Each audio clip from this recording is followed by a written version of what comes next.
بسم الله الرحمن الرحيم. السلام عليكم ورحمة الله وبركاته. ولا الكسو دو حرمت لتلنت عافمادك الصوماليات هويق برشاد حرفدها عافمادك قيبتيسا وعي قلنتا دريالك للمدى كدب عوانك ما انت انك هدلينا ودريالك لسيه هويدا حلقة للمدى كدب هويدا عادي قودشا وإن مدو أفر إلى 20 ساعة لغوحاي اسبتالك سيدا عادي وإن حالة ديدا للصعودو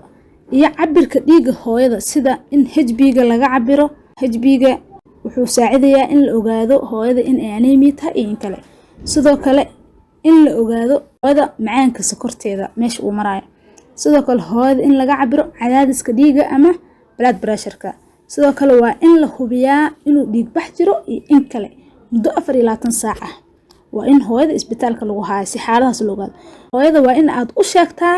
in loo baahan yahay isbitaalka in ay ku soo noqoto muddada ay umusha ku jirto وهدي أد إسبتالك جوكتو هدي أد هوية تهاني وحا مهم إن أد إسبتالك كل نقطة مدد أد ومشا كجرتو سلوه بي حالة دادا هدي أي حالة عصب كوسو سيادة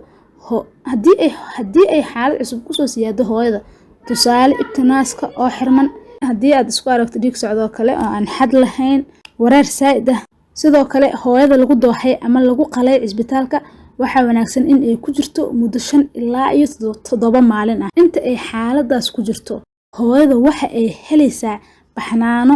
iyo soo kabasho wanaagsan muddadaas marar badan waxa isbitaalka noogu yimaado ama aan ku aragnaa hooyo laga baxshay isbitaalka muddo yar iyada oo uusan dhaawacii bogsoonin kadib intaa kadib markii xaafadda la geeyay uu dhaawacii fashfash ku yimaaday